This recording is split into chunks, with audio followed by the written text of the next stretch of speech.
नमस्कार शिक्षक मित्रांनो, शैक्षणिक माहिती मिळविण्यासाठी आपल्या प्रहार न्यूज या यूट्यूब चॅनलला लाईक आणि सबस्क्राईब करायला विसरू नका.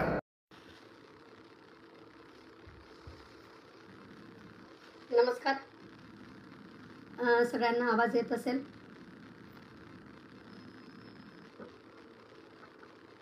सगळ्यांना नमस्कार. जय महाराष्ट्र. सस्नेही नमस्कार. आज फेसबुक लाईव्ह जाण्याचा सगळ्यांना उद्देश माहिती आहे. शिक्षकांच्या अनेक प्रश्नांसाठी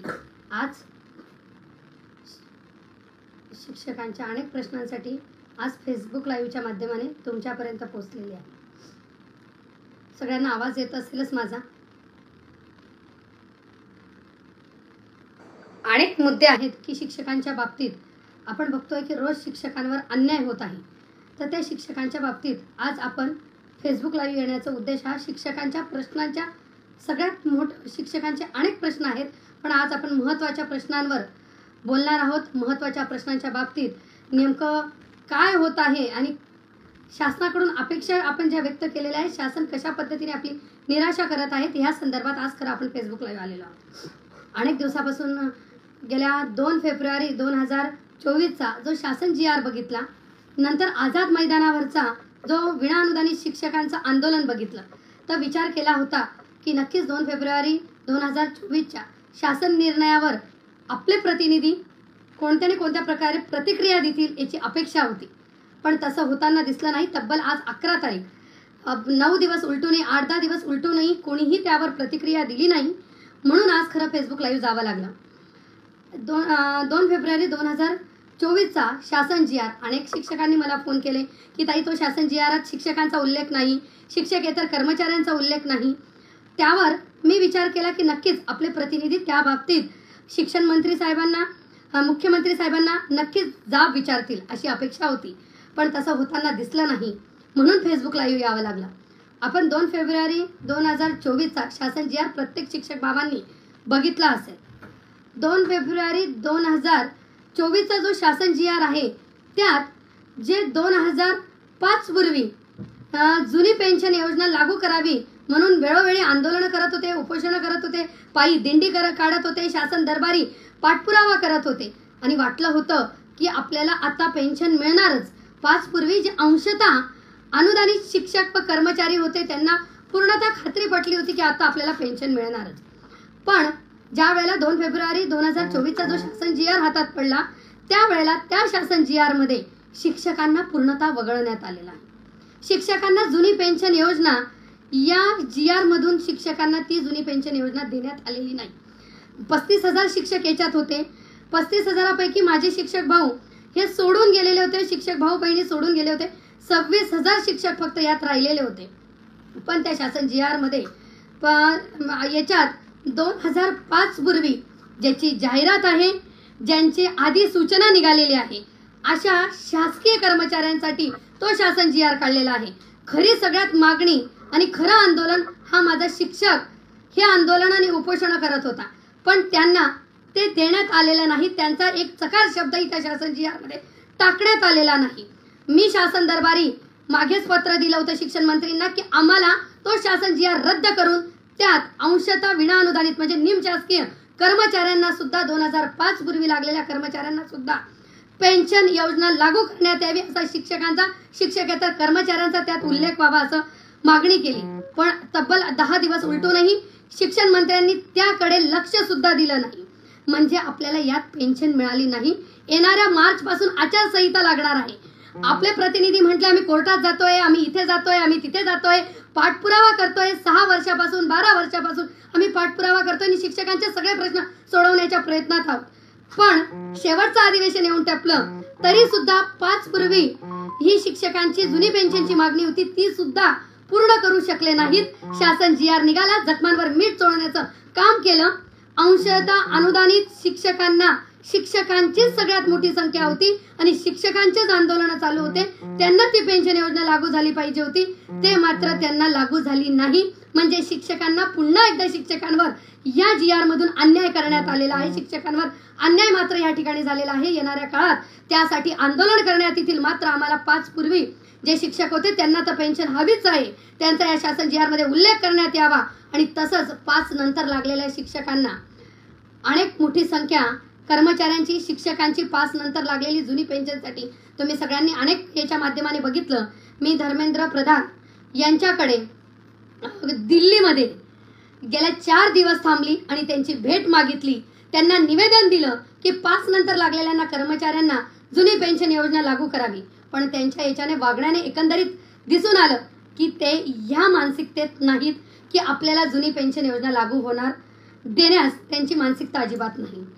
म्हणून ह्या सगळ्या प्रश्नांबाबतीत मी माझ्या प्रतिनिधींना एक विचारू इच्छिते की तुम्ही नेमकं मग आम्हाला पेन्शन देणार आहात की नाही, हा एक आम्हाला प्रश्नचिन्ह आहे.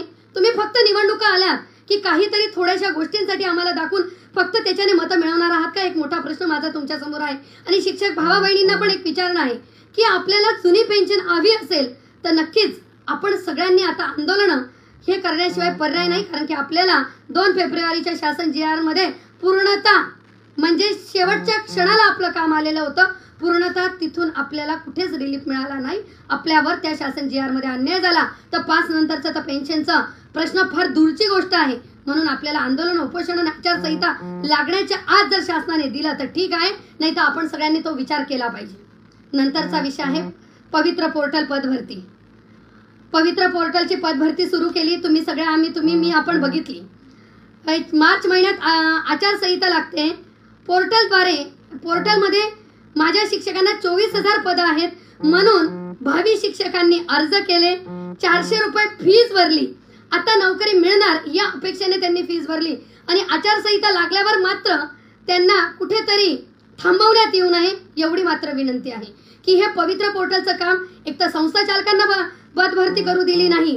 गेल्या 2017 पासून तर 24 पर्यंत म्हणजे 7 वर्षापासून अक्षरशः शाळा विद्यार्थ्यांना शिकवायला शिक्षक नाही.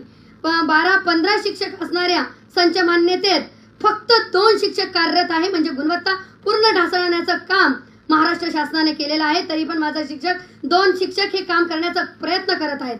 पवित्र पोर्टलद्वारे पदभरती सुरू केली. मात्र या 8 दिवसाचं थोतांड मात्र दाखवलं जाईल. आणि पवित्र पोर्टलची भरती होते की नाही होते याच्यावर सुद्धा मला प्रश्नचिन्ह आहे. म्हणून मी आता एकच की तुम्ही पवित्र पोर्टलद्वारे तरी भरती करा, नाहीतर आम्हाला संस्था चालकांना तुमचं सरकार संपायच्या आधी तरी संस्था चालकांना ते निर्णय देण्यास हे करा. मी त्या दिवशी पण आता आयुक्त साहेबांना भेटली.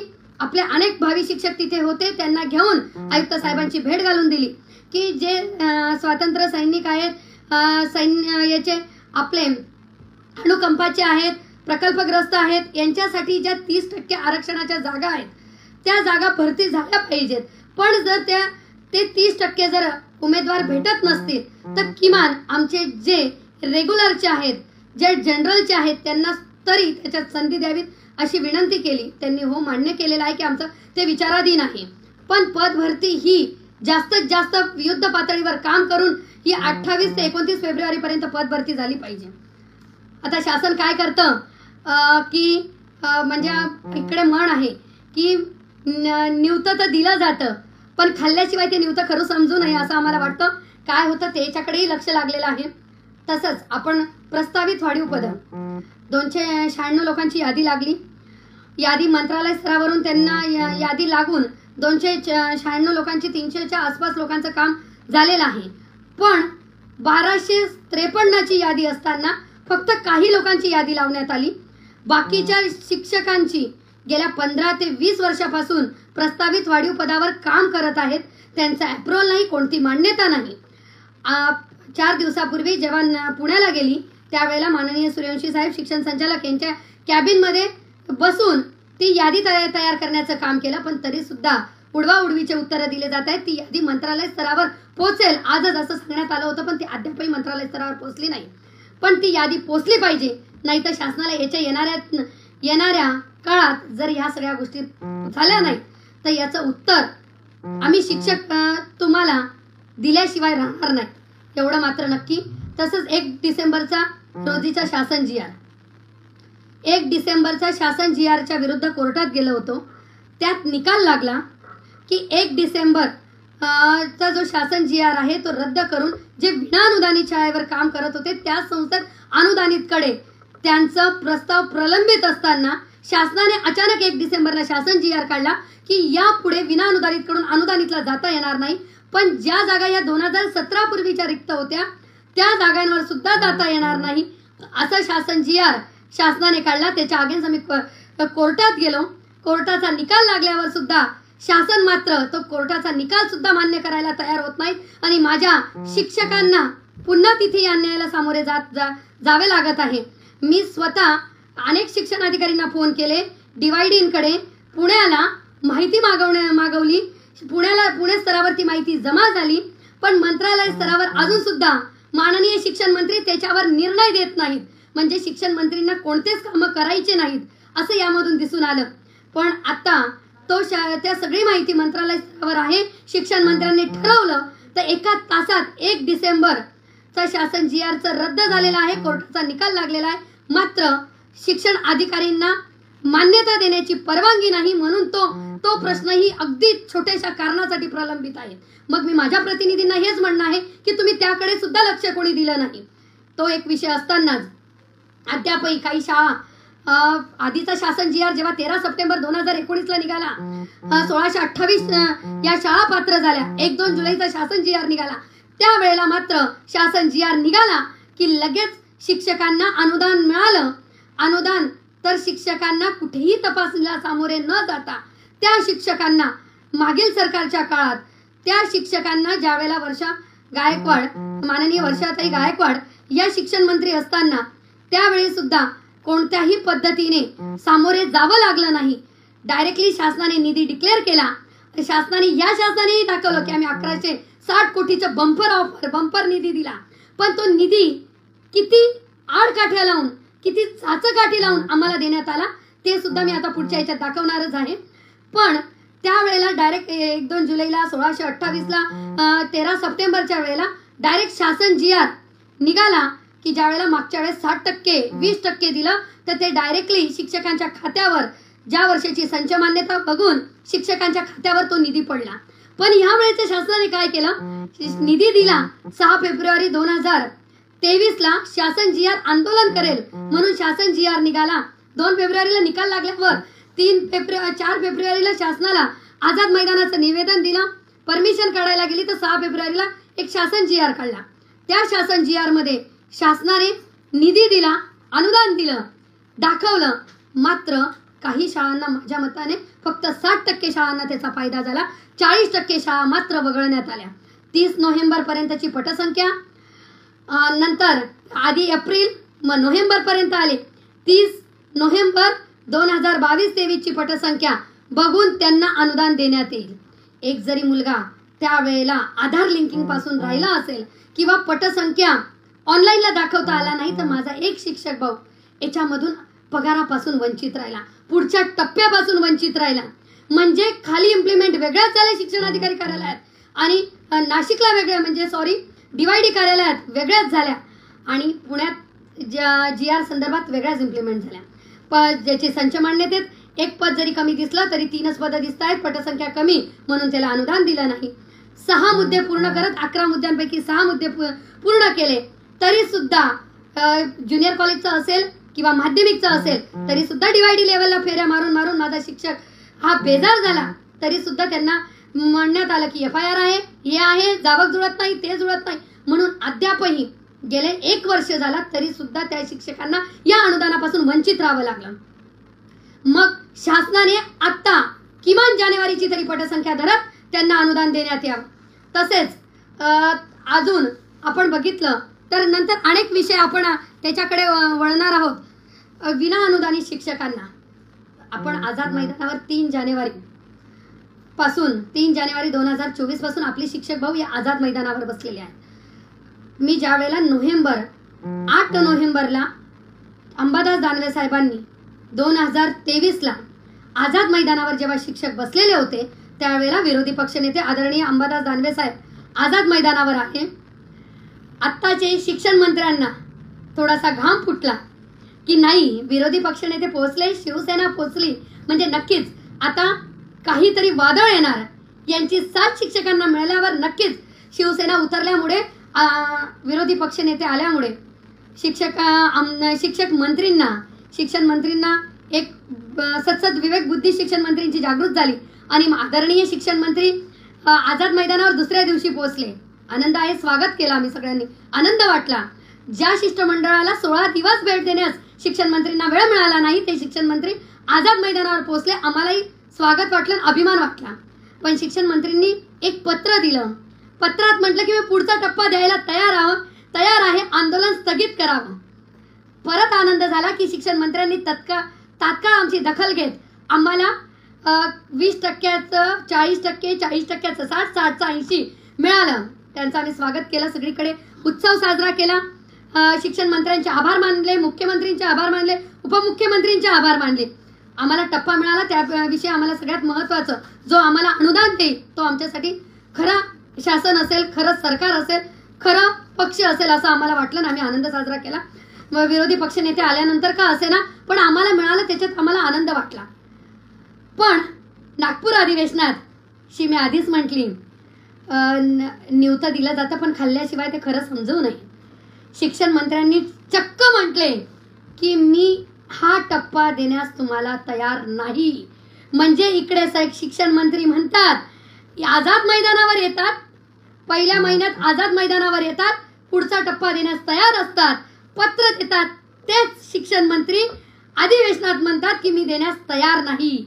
म्हणजे तुम्हाला नेमकं करायचं काय आहे हे तुम्ही स्वतःच ठरवलेलं नव्हतं की तुम्ही आदरणीय तुमच्या पक्षातल्या लोकांना विचारलेलं नव्हतं हे आम्हाला कळत नाही. आम्ही शिक्षक फक्त लेखणी, खडू, फळा एवढं आम्हाला समजतं, गुणवत्ता टिकवणं आम्हाला शिक्षक वर्गाला समजतं, पण आम्ही तुमच्या खेळ समजू शकलो नाही.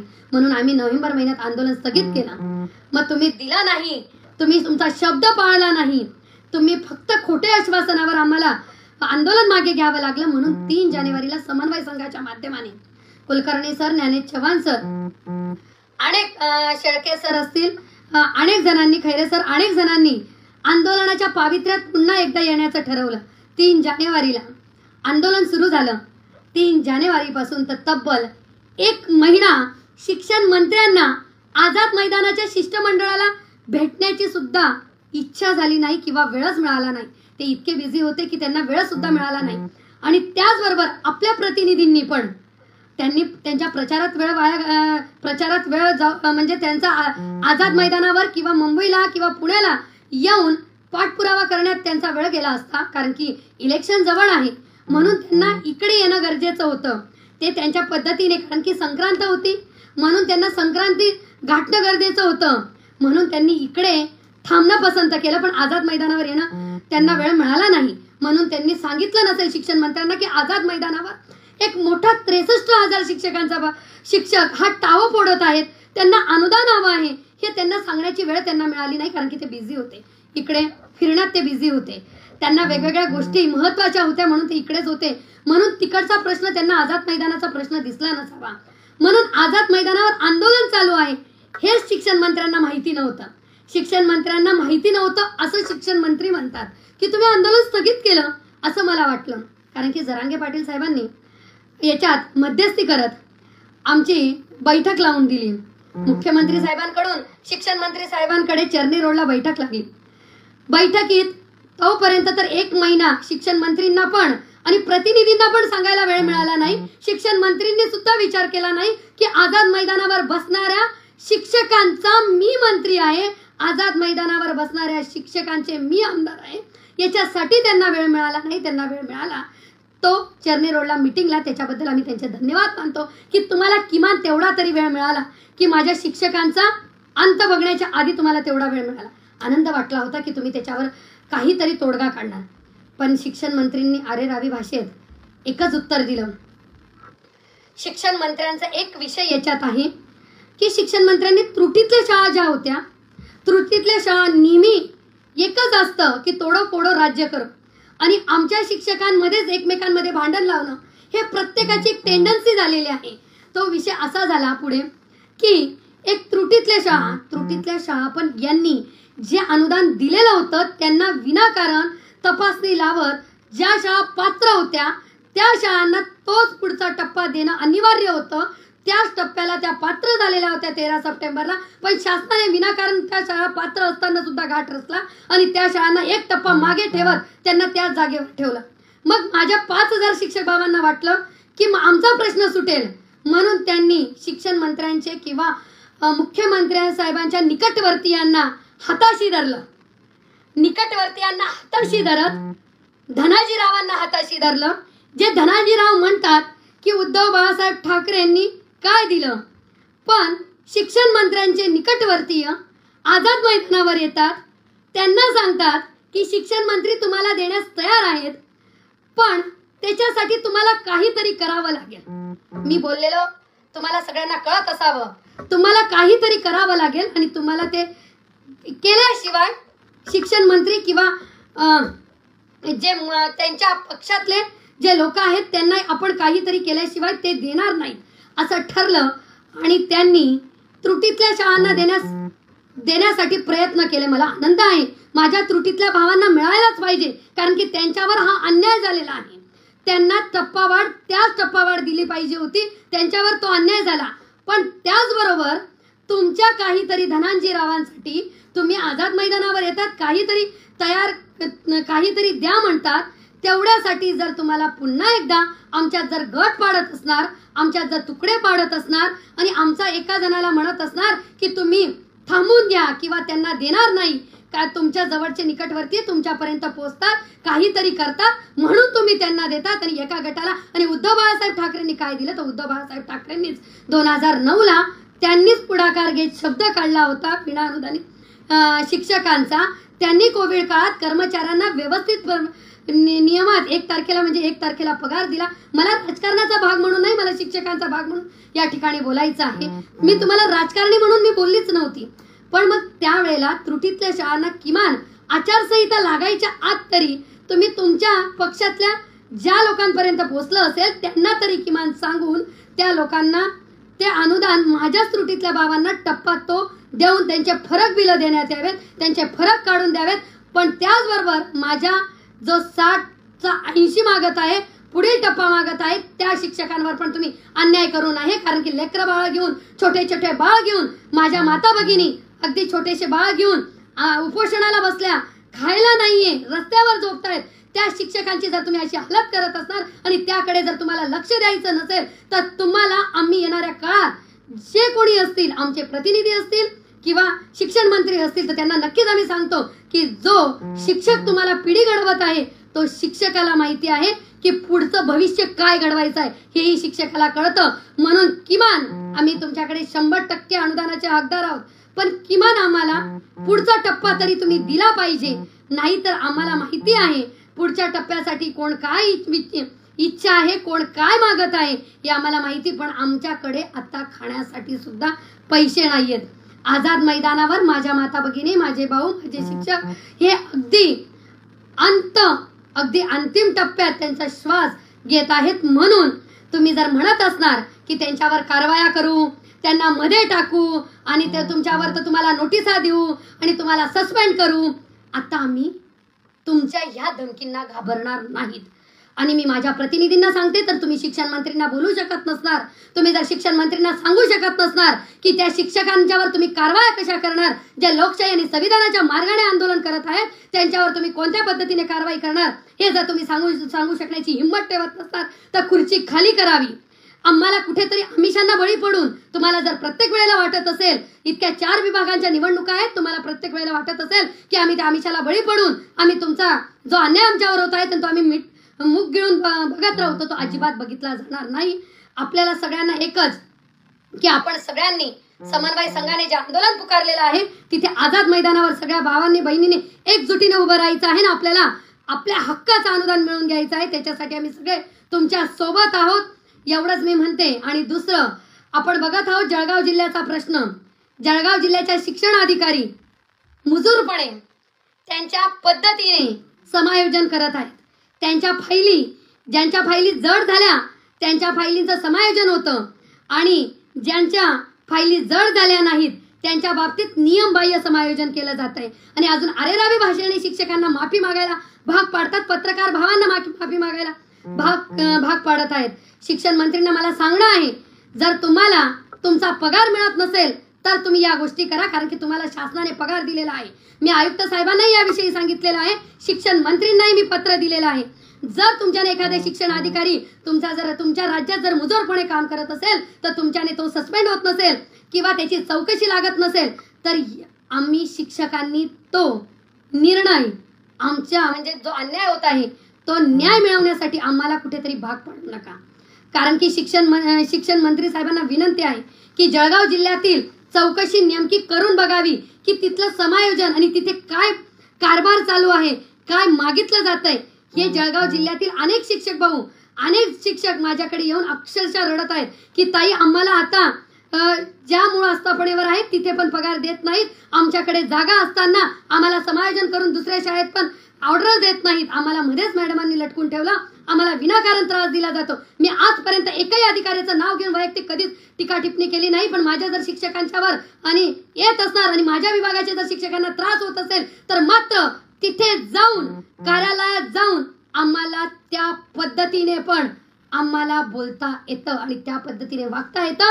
म्हणून तुम्हाला याच माध्यमाने सांगते, जर नियमबाह्य समायोजन चालू आहे ते जर थांबवलं नाही तर येणाऱ्या काळात त्या शिक्षण अधिकारींना जर शिक्षण मंत्री साहेबांनी आयुक्त साहेबांनी जर त्यांच्यावर कारवाई झाली नाही तर आपण तो निर्णय आपल्या हातात, कायदा आपण हातात घेत नाही पण तो निर्णय आपण आपल्या हातात घेणार. म्हणून मी जळगाव जिल्ह्यातील शिक्षकांना एक सांगू इच्छिते की तुम्ही घाबरून जाऊ नका, मी तुमच्या पाठीशी आहे.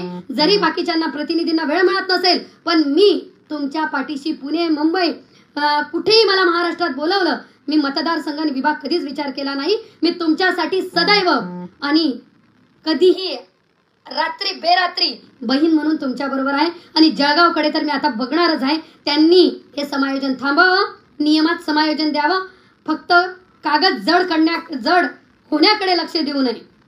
तसेच मागील सुमारे 1.5 महिन्यापासून आपण बघितलं की आझाद मैदानावरील शिक्षक हे ज्या आपण 2-2 लोक, मी आताच आझाद मैदानावर बसलेली होती तेव्हा ऐकलं की 2-2 लोक शाळेतून येत आहेत, ते आपण रीतसर रजा टाकून येत आहेत.